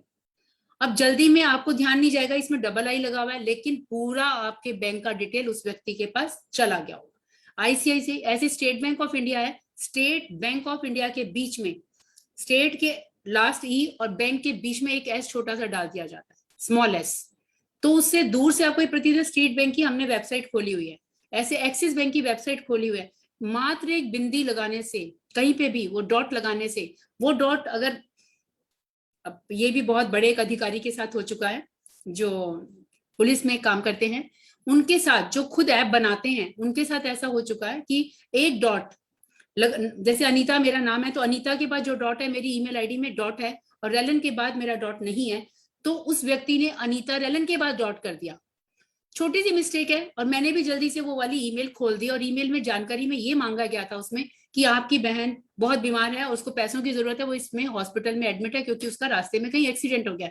ऐसे मेल कुछ समय पहले बहुत आते थे, तो उसमें ना पढ़ने की वजह से आप एकदम रश में होकर भागेगा नहीं, सबसे पहले फोन करके जानकारी प्राप्त करिए सच में ऐसा हुआ है या नहीं, सच में उनको जरूरत है या नहीं, और ऐसा नहीं हुआ है तो आप उस मेल को इग्नोर कर दीजिए और कंप्यूटर को शट डाउन कर दीजिए।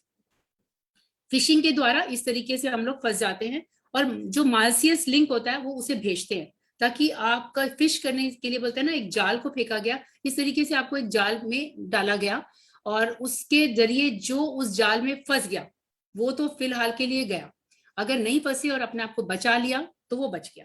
इसी तरीके से हमारे पास और भी तरीके के आते हैं, जैसे होता है हैकिंग हो गया, फिशिंग हो गया, ऐसे होता है मेलवेयर। मेलवेयर यानी कि एक ऐसा सॉफ्टवेयर जो दुर्भाग्यपूर्ण उद्देश्य को साधने में सहायक हो। यह मशीन पर सामाजिक मतलब सोशल इंजीनियरिंग अथवा डाउनलोड किए सॉफ्टवेयर के माध्यम से प्रवेश करता है। इससे बचने के लिए, ऐसे तो उसने प्रवेश कर दिया, बोलते हैं कि वो किसी ना किसी जरिए से आपका अकाउंट खुल गया, कंप्यूटर खुला हुआ है, वो किसी ना किसी जरिए से आपके अकाउंट में घुस जाएगा। तो उससे क्या होगा, उसको बचाने के लिए अपने डिवाइस पर एंटीवायरस स्थापित कीजिए तथा रिलीज होते ही, जैसे एंटीवायरस रिलीज हो जाएगा तो उसके लिए पैच, सिक्योरिटी पैच लगाना ना भूलें। सिक्योरिटी पैच लगाना बहुत जरूरी है, चाहे आप जल्दी में है चाहे आप जल्दी में नहीं है। कंप्यूटर को बेचने से पहले, पुराना कंप्यूटर हो गया तो अपनी व्यक्तिगत जानकारी को मिटा दे। सार्वजनिक वाईफाई व खुले नेटवर्क का उपयोग ना करें। मतलब अगर जैसे हम लोग कई बार होटल्स में जाते हैं, हम सोचते हैं हमारा वाईफाई नहीं चल रहा तो चलो होटल वालों का, ये अक्सर होता है, हम भी करते हैं कि आज अपने ऑफिस में गए हैं, हमारा कंप्यूटर का हमारा नेटवर्क नहीं चल रहा मोबाइल का, तो हम वहां का डाटा ले लेते हैं, वाईफाई ले लेते हैं, उससे चल जाता है। लेकिन वाईफाई को चलाते चलाते आप बाहर तक ना आ जाएं। हमारी ब्रांच के बाहर ही काफी एक गैंग है जो बड़ा क्रिएटिव है, मतलब सक्रिय है, कि वहां पर वाईफाई लेते हुए जब मैं वहां तक आई, अब मुझे भी मेरे एक भतीजे ने बताया, उसने बोला यहाँ तक नहीं आइएगा आप सुनते सुनते फोन को, क्योंकि आपका वाईफाई से सारा मोबाइल का डाटा जो 4 लोग बाहर बैठे हुए हैं जालसाज उनके पास चला गया। ऐसी हर कस्टमर जो बैंक में आता था उसका वाईफाई से वो बात करते करते बाहर तक आया तो वो डाटा उन व्यक्तियों तक पहुंच जाता है। तो ये चीजें ध्यान, मैंने पुलिस कंप्लेंट भी करी उन लोगों को वहां से हटाने के लिए। वो काफी लोग थे जो इकट्ठे हो जाते थे वहां पर और देश विदेश के थे, ये नहीं कि यहीं के थे, छोटे छोटे बच्चे हैं 25, 26, 27 के, तो इस तरीके से फंस जाते हैं। तो पासवर्ड चोरी होने से बचाएं। मेरे को लग रहा है समय ज्यादा हो गया है। पहचान मतलब आईपी स्पूइंग, ऐसी प्रक्रिया जिससे अपने कंप्यूटर की पहचान छुपाकर हमलावर नकली पहचान से धोखाधड़ी करता है। सेवा रोकने वाले पर हमला, कंप्यूटर संसाधनों को प्रयोग में लाकर किए जाते हैं, जैसे सीपीयू, मेमोरी डिस्क, नेटवर्क द्वारा, जिससे सामान्य गतिविधियां बाधक होती हैं। क्योंकि हमारे पास जो मेमोरी डाटा वगैरह जो होता है वो डेस्कटॉप वगैरह पे रहता है, तो उसको आप हमेशा शट डाउन करके निकलिएगा। जल्दी में भी निकल रहे हैं तो शट डाउन करना या स्लीप करना ना भूलिएगा। तो मध्य में अपने व्यक्ति का होना, ऐसे में क्या होता है, अपना ही कोई जानकर हमारी ट्रांजेक्शन्स के मध्य में आता है तो उस पर भी अपनी एक आई रखनी बहुत जरूरी है। सोशल इंजीनियरिंग से भी खतरा होता है, ईमेल जारी होते हैं, जाली ईमेल के द्वारा खतरा होता है। इसी तरीके से फॉर्जिंग मतलब ईमेल फॉर्जिंग होते हैं, जिसके लिए केवल SMTP simple mail transfer protocol की बुनियादी जानकारी होना भी आप सबको बहुत जरूरी है कि ईमेल कैसे किया जाता है, उसमें टेक्स्ट क्या करना चाहिए। उसमें सारी जानकारी देने की बजाय बाकी के आप लिख सकते हैं, कृपया मेरे से फोन पे संपर्क करें। कृपया जो आपको जानता है वो आपके फोन नंबर को जानता है, उसमें फोन नंबर मत दीजिए और कृपया मेरे से बाकी डिटेल्स बाद में जानकारी में लीजिए। इस प्रकार हमें 4 अंक के सिद्धांत को याद रखना होता है। एक और बड़ा खतरा, पेमेंट वेबसाइट को हैक करने का तब तक सामने आया जब एक विधि प्रवर्तन ने इसमें बताया कि किस तरीके से पेमेंट हमारी हैक हो जाती है। हम एटीएम में जाते हैं, वहां पे चिप लगी होती है, तो जालसाज है ऐसे एटीएम में जहाँ सिक्योरिटी गार्ड नहीं होता, जहाँ लाइटें नहीं होती, वो संकरी गली में होता है, तो उसे ध्यान जरूर दीजिएगा। वहां पे चिप लगी होती है ऊपर की तरफ, उस चिप को अगर आप उंगली से कुरेदेंगे तो वो चिप आपके हाथ में आ जाएगी। उससे क्या होता है, जो आप कहेंगे हमारे घर में एटीएम कार्ड पड़ा है, हमारे घर में क्रेडिट कार्ड पड़ा है, लेकिन किससे वो पैसा चला गया, तो आपकी जो पूरा दिन भर की ट्रांजैक्शन है उस चिप ने अपने अंदर कैप्चर कर ली। पूरे एटीएम दिन भर में अगर 100 एटीएम इस्तेमाल हुए हैं लोगों के, तो पूरे की पूरी क्लोनिंग होके उसके ऊपर चली गई। और अगर आपके सर के पीछे कोई लाइट है, कैमरा है, तो आपका सारा पासवर्ड जो आप उसमें डाल रहे हैं वो उसमें आ जाएगा। तो ये ध्यान देना बहुत जरूरी है कि अपने पासवर्ड को ध्यान से डालिए। अदरवाइज अगर लाइट आ भी रही है तो अंदर के अधिकारी से संपर्क जरूर करिए कि इसमें ऐसा चिप लगी हुई है और हमारा सारा डाटा इस तरीके से चला गया। घर में एटीएम कार्ड होने के बावजूद आपका पैसा निकल गया तो उसका मतलब ये होता है। तो इससे बचने के लिए फायरवॉल का कंप्यूटर पर होना भी धोखाधड़ी से बचाव का एक बहुत कारगर उपाय है। फायरवॉल इसका कंप्यूटर पर होना बहुत जरूरी है। एंटीवायरस सॉफ्टवेयर को हमेशा अपलोड करते रहिए और जब जरूरत हो तो इमीडिएट पुलिस को इन्फॉर्म करिएगा, ताकि पुलिस उसमें एफआईआर कराते ही आप एक तरीके से ये बच जाएंगे कि आपने बैंक में इस बारे में जानकारी दी है।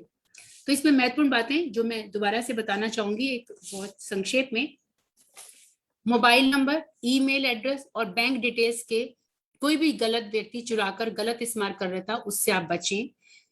करीब 40% भारतीय इन समस्याओं से पीड़ित हैं। जो अभी आपके सामने इतने लोगों को मैं बता रही हूँ, उसके बावजूद भी कई लोग गलती कर जाते हैं क्योंकि उन्हें पता नहीं होता वो क्या गलती कब कर गए। तो mobile and internet net banking करते लिए पर्सनल मोबाइल व लैपटॉप का इस्तेमाल करें। साइबर के लैपटॉप और साइबर में जाकर मनी की ट्रांजैक्शन करने से बचें। ईमेल, एसएमएस या सोशल मीडिया के जरिए प्राप्त संदिग्ध लिंक पर क्लिक करने से बचें।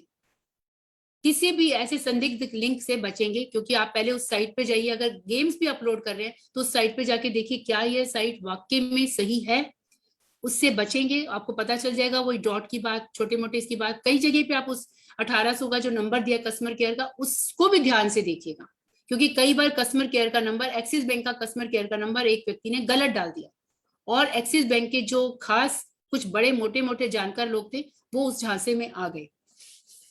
सभी अकाउंट के साथ में टू फैक्टर ऑथेंटिकेशन एनेबल करें, मजबूत पासवर्ड को क्रिप्ट करें और अपनी वित्तीय स्टेटमेंट पर हमेशा नजर रखें। हमेशा ऐसी वेबसाइट पर जाएं जिसका URL HTTPS से शुरू होता हो, एंड में S होना चाहिए, सिक्योर, HTTPS होना चाहिए, वो सिक्योर है साइट। अदरवाइज खाली S वाले के बिना जो साइट्स हैं वो सिक्योर नहीं होती। तो इससे आप बचें। दोबारा से दोहरा रही हूँ, इस बात को ध्यान रखें, नियमित रूप से अकाउंट की स्टेटमेंट को ध्यान दें, बैंकिंग ट्रांजैक्शंस को देखते रहे। अगर कुछ भी संदेहास्पद लगे तो cybercrime.government.in पोर्टल पर जाएं। ये चाहे तो आप नोट कर लें, चाहे तो आप अपने वेबसाइट से देख सकते हैं। नोट कर लीजिएगा, अगर कुछ भी गलत लगता है तो आप cyber.government.gov.in पोर्टल पर शिकायत कर सकते हैं, या फिर साइबर क्राइम से जुड़ी शिकायत के लिए आप 155-260 पर भी कॉल कर सकते हैं। 155-260 पर भी कॉल कर सकते हैं। यूपीआई एप्स, जितनी भी हमारी एप्स हैं ये ट्रांजैक्शंस के लिए, ई वॉलेट का इस्तेमाल करते समय ऑनलाइन फ्रॉड से कैसे बचें ये बताया गया है।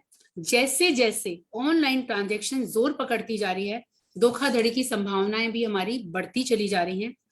किसी भी संदेहजनक लिंक पर आप क्लिक नहीं करेंगे, उससे अपने आप को बचाएंगे। कंप्यूटर खराब होते ही कंप्यूटर को शट डाउन कर देंगे, उसकी वेट नहीं करेंगे। और स्मार्टफोन के उपयोग वालों का और भी सावधानी रखनी है कि डिजिटल का जमाना तो है, ऑनलाइन से बचा नहीं जा सकता। हम और आप अब ऑनलाइन से जुड़ चुके हैं, छोटी सी चीज भी मंगानी होगी तो ऑनलाइन हम लोग हमेशा मंगाएंगे उसको। और कैशबैक, जबकि फायदे इसमें ये हैं कि आपको कैशबैक मिलता है, पेट्रोल डलवाने जाएंगे तो उसमें कैशबैक है। अभी वेंडर्स लोन 10-10 हजार के हम लोगों ने दिए, उनको ऑनलाइन पेमेंट करने पे कैशबैक है, तो उनको इंटरेस्ट कम पड़ जाता है। बहुत फायदे हैं, बहुत फायदे हैं इसी में, पर सावधानियां रखना आपके हाथ में है। ऐसे दिल्ली में कितने फ्रॉड्स होते हैं, आए दिन एक ऐप में दिए गए नंबर पर एक व्यक्ति, एक महिला के केवल 5 लाख रुपए निकल गए, जो अभी पिछले हफ्ते की न्यूज़पेपर में दिया था कि उन्होंने एक ऐप के जरिए आया कि 2000 रुपए की ट्रांजैक्शन करो, उसने एक बारी में 2000 रुपए की ट्रांजैक्शन की, उसके बावजूद उसकी 49 लाख के करीब फिर पैसे निकल गए, बड़ी इंस्टॉलमेंट्स में। जब उसने उस ऐप की जाके शिकायत करी जहां से वो निकले आए थे, पता चला वो ऐप ही फ्रॉड थी। उसने स्टार्टिंग से फ्रॉड से शुरू हुई थी और एंड तक फ्रॉड में ही फंस गई। फिर बाकी उसमें बाद में जानकारी साइबर सेल में दी, तो अब उसके ऊपर कार्रवाई हो रही है, लेकिन पैसा उसके हाथ में अभी नहीं आया। तो इस तरीके से जो मासूम लोग हैं उसके शिकार हो जाते हैं, उस चीजों से आप बचिए। कोरोना महामारी के दौरान हम सब डिजिटल और सोशल मीडिया से जुड़ चुके थे, अनजान लोगों के संपर्क में भी आते रहे थे। यूपीआई ऐप वगैरह और ई वॉलेट के जरिए होने वाले फ्रॉड्स को हम रोक नहीं पा रहे थे, क्योंकि ऐसे में हमें मजबूरी थी कि दवाई मंगानी है, पैसे ऐसे भेजने हैं, तो काफी सेंधमार उसके साथ में लगे हुए थे। काफी लोगों का पैसा गया, जान माल के आगे उन्होंने पैसों की परवाह नहीं करी और गलत साइट को कई बार क्लिक कर दिया। इसीलिए बारी बारी यही बात आती है कि किसी भी साइट पे जाने से पहले उसके बारे में जानकारी जरूर रखिएगा। तो इसमें अगर किसी ने भी कुछ पूछना है तो वो पूछ सकता है। और परवीना ठक्कर जी प्रश्न पूछ रही हैं। हाँ बोलिए। हाँ नमस्ते, बहुत अच्छी जानकारी दे रहे हैं। परसों मेरे को एक वीडियो आया है, 4x6 का मशीनरी होगी, जस्ट लाइक सेटअप बॉक्स, तो उसमें एक खड़ा कर देते हैं, अंदर से कुछ पेन जैसा, और सेम डिटो एक साइन थी, वो साइन करके दिखाया। तो ये सही बात होगी? अपनी साइन वो कर ले, मतलब एक साइन दिखाई और दूसरी वो मशीन से बनाई, सेटअप बॉक्स जितना था, तो उसमें कैसे सेफ रहने का? नहीं, सेटअप बॉक्स में था वो, ऐसे आपके साइन को कैसे बना सकते हैं?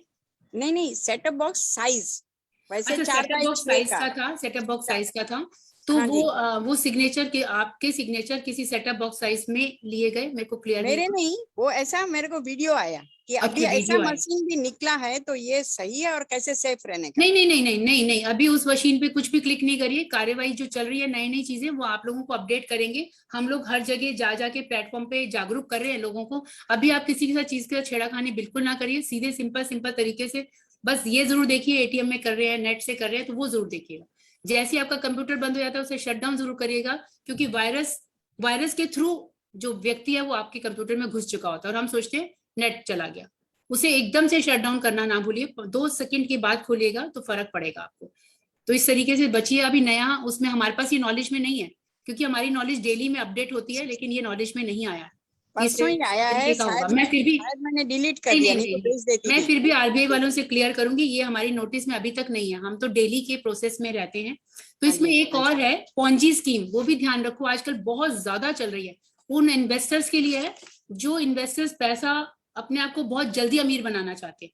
उसके लिए कैसा है, एक तो स्पैम कॉल आती है, मेरे पास भी बहुत आती है। उसके लिए लिखा है कि आप अपने जिससे मोबाइल लेते हैं उससे बचने के लिए डू नॉट डिस्टर्ब, कई लोग लगाते हैं, डू नॉट डिस्टर्ब सेवा के लिए अपने मोबाइल नंबर को रजिस्टर करा लें, तो उसमें स्पैम कॉल्स आना बंद हो जाएंगी।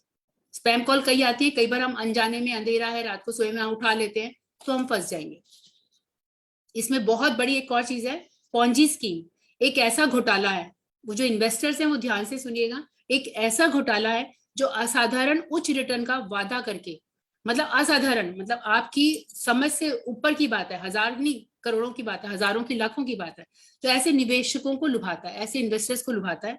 यह एक धोखाधड़ी और बहुत बड़ी धोखाधड़ी है, जो मौजूदा निवेशकों को नए इन्वेस्टर्स के एकत्र किए हुए धन का एक बड़ा हिस्सा भुगतान कराती है। मतलब पुराने जो इन्वेस्टर्स हैं उनका बड़ा सा धन ले लेती है और नए इन्वेस्टर्स को उसको और इन्वेस्ट करवाती है। उससे क्या होता है, जो नए इन्वेस्टर्स है उस झांसे में आ जाते हैं और अपना सारा पैसा, उसके बाद वो लोग गायब हो जाते हैं, अपना सारा का सारा पैसा गंवा बैठते हैं। तो इसमें क्या होता है, ये पूरी की पूरी जो स्कीम है इन्वेस्टर्स का पैसा लेकर डूब जाती है।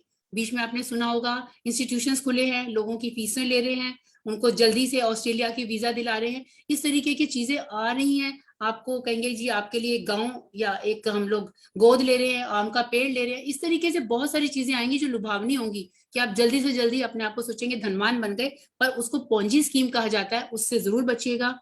पहले का पैसा लेके दूसरे को दे देते हैं और दूसरे का पैसा लेके उड़ जाते हैं, तो ये पॉन्जी स्कीम कहलाती है। आप इसको नेट पे भी पढ़ सकते हैं। अतः ऐसी योजनाओं में इन्वेस्ट करने से पहले जांच कर लें योजना सेबी के पास रजिस्टर्ड है या नहीं, सेबी के पास रजिस्टर्ड है या नहीं, https:// उसको जरूर वहीं जाकर उसी वेबसाइट पे जाकर देखिएगा। और ध्यान देने योग्य सब बातों के साथ साथ में अंत में मैं कहना चाहूंगी, मंजिलें अभी और भी हैं, बस रास्तों का जिक्र करना बाकी है। ऐसे ही आइंस्टाइन आपने नाम सुना होगा, उन्होंने बताया है हर कठिनाई में अवसर निहित होता है, बस तलाशना मात्र होता है। जब विस्तार क्षितिज के पार पहुंचे, मतलब इतनी सारी जानकारियों से हम इतना विस्तार पा चुके हैं, जब वे क्षितिज के पार पहुंचता है, पहुंचा भी नहीं होता तो विध्वंसकारी जो लोग होते हैं वह आविष्कार हो जाते हैं। मतलब जो हमारे विध्वंसकारी लोग होते हैं वो हमारे उन आविष्कारों के बीच में पहले से मार बोलते हैं ना, एक ईमानदार पैदा होता है तो 4 चोर पहले ही पैदा हो चुके होते हैं। हमें सतर्क रहना है, सुरक्षा नियमों का पालन करना है, और ये बात सही है, जो चौकन्ना रहता है वही सियाना होता है। A stitch in time saves 9। इसके साथ ही मैं आप सबका बहुत बहुत धन्यवाद करती हूँ। मैंने शायद समय बहुत ज्यादा ले लिया है, इसके लिए मैं माफी मांगती हूँ। बहुत बहुत धन्यवाद अनीता रेलर जी, बहुत सुंदर लाभकारी जानकारी थी, सभी ने लाभ उठाया। समय लग गया, कोई बात नहीं, ये भी बहुत जरूरी है कि उनके जीवन भर की कमाई लूटना चाहे। अब आज के मुख्य अतिथि वरिष्ठ नागरिक रमा चावला जी से, माता जी से प्रार्थना करूंगा अपना आशीर्वाद शुभकामनाएं देंगे। माता रमा चावला जी।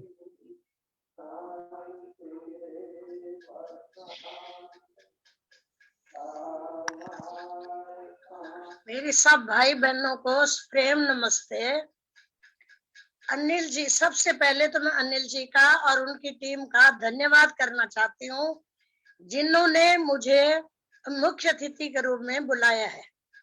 अनिल जी तो सर्वगुण संपन्न है।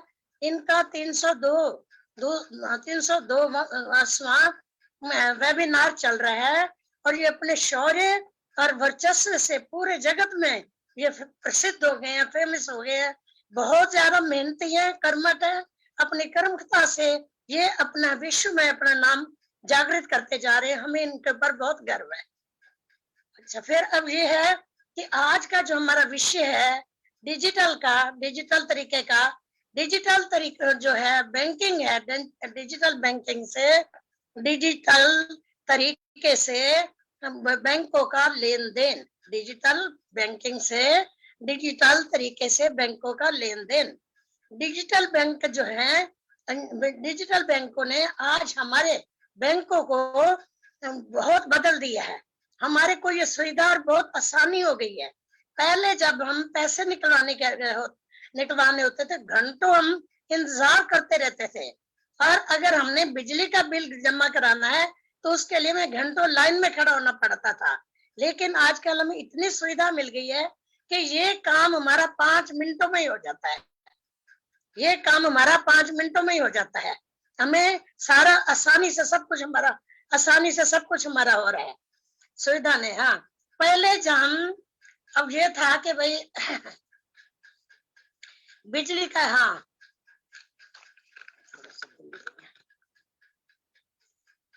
हाँ, डिजिटल बैंक यानी लैपटॉप और मोबाइल और कार्ड से की जा सकती है। इसमें ना कागज की जरूरत है, ना नकदी की जरूरत है, ना चोरी का खतरा है, ना किसी पैसे गुम होने का कोई भी खतरा है। बहुत आसानी से हमारा सारा काम हो रहा है।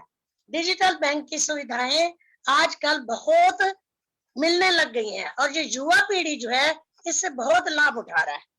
युवा पीढ़ी इससे बहुत लाभ उठा रहा है क्योंकि इसमें डिस्काउंट भी बहुत अच्छा मिल जाता है और समय की भी बचत हो जाती है। यही आजकल युवा पीढ़ी को चाहिए, ना उनके पास समय है और ना उनको इतना वो पेन्स लेते हैं, तो उनको बहुत सुविधा हो गई है और उनका काम जो है बहुत आसानी से हो जाता है। ऐसे करने से उनको डिस्काउंट भी अच्छा मिल जाता है, समय भी उनका बच गया। और इसके बाद हम जो है मोदी जी का, इसके लिए हम मोदी जी का धन्यवाद करते हैं जिनके सौजन्य से हमारा सारा राष्ट्र जो है डिजिटल बन रहा है।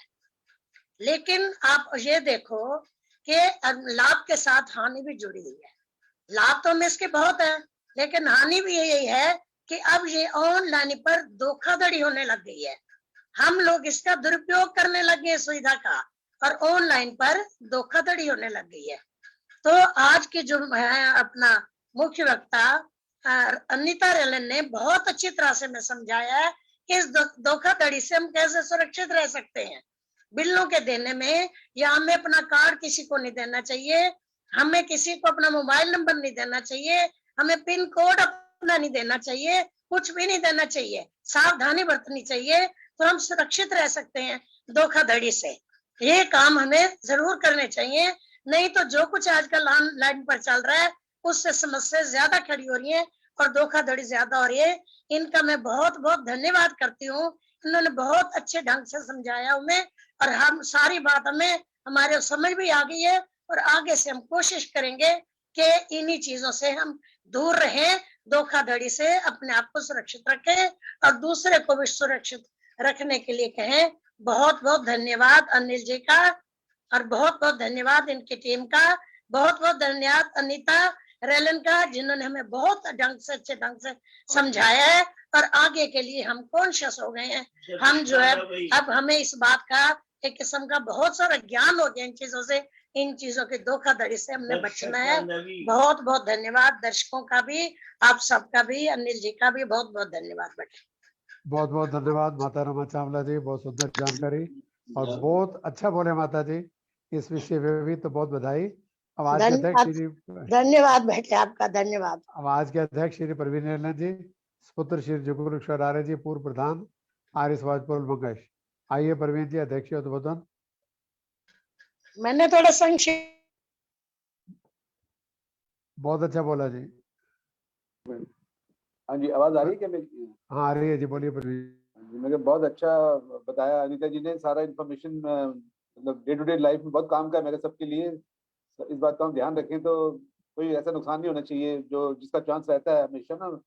आजकल ये वाकई प्रॉब्लम बहुत ज़्यादा है, मतलब इसका बहुत रिस्क है। तो मैं तो यही कहूँगा कि जो भी बताया है इसको हम फॉलो करें तो सेफ रहेंगे। इनका बहुत बहुत धन्यवाद मेरा अनीता जी का। अच्छा जी, और बताइए सब ठीक? बहुत बढ़िया अध्यक्ष जी, कमाल कर दिया। डिटेल में मैंने खैर इसमें सब बता दिया जी का बहुत बहुत धन्यवाद करता हूँ। आप चार्टर्ड अकाउंटेंट हैं और परिषद के भी कई साल कोषाध्यक्ष हैं, 20-25 साल। इस समय कालका जी भी रहते हैं और इसमें कालका जी के कोषाध्यक्ष हैं। मैं धन्यवाद करता हूँ। मैं आज तपोवन देहरादून आश्रम से बोल रहा हूँ और अभी 7 बजे कार्यक्रम शुरू होना है, तो इसलिए कार्यक्रम को समाप्ति की ओर करते हैं। कार्यक्रम मैंने मिस नहीं किया, कार्यक्रम चलता रहेगा।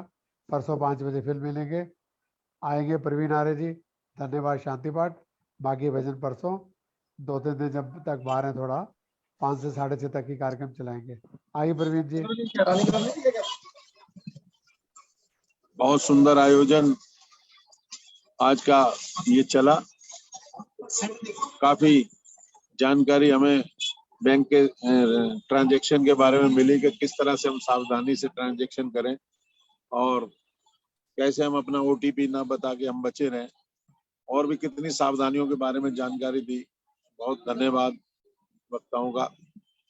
और शांति पाठ के साथ ये सभा यहाँ पर संपन्न करते हैं। ओम द्यौ शांतिरंतरिक्षत्वं शांति पृथ्वी शांतिरापा शांतिरौषधया शांतिः वनस्पतयः शांतिर्विश्वे देवा शांति ब्रह्म शांति सर्वत्वं शांति शांतिरेव शांति सामा शांति रेधि ओम शांति शांति शांति ओम। जो बोले सो अभय सत्य सनातन वैदिक धर्म की जय। जगत गुरु महर्षि दयानंद की जय। गुरु गुरुवर्चनंद जी महाराज की जय। देश और धर्म पर बलिदान होने वाले वीर और वीरांगनाओं की जय। भारत माता की जय। गौ माता का पालन हो। सभी का बहुत बहुत धन्यवाद। सभी को सादर नमस्ते। धन्यवाद। सभी का बहुत बहुत धन्यवाद। 300वें वेबिनार के अंत को सफल बनाने के लिए कल सुबह 7 से लेकर 1 बजे तक कार्यक्रम चलेगा तपोवन आश्रम देहरादून में। पहले 3 घंटे जज है, 10 से 1 तक सभा चलेगी। उसको भी कोशिश करेंगे फेसबुक लाइव चले, आप जरूर देखें, जुड़ें। सभी का बहुत बहुत धन्यवाद। नमस्ते जी। धन्यवाद आप सबका जो जिन्होंने नमस्ते हम जी। सबको इस मंच से जोड़ा। सभी का धन्यवाद। परसों मिलते हैं 5 बजे फिर।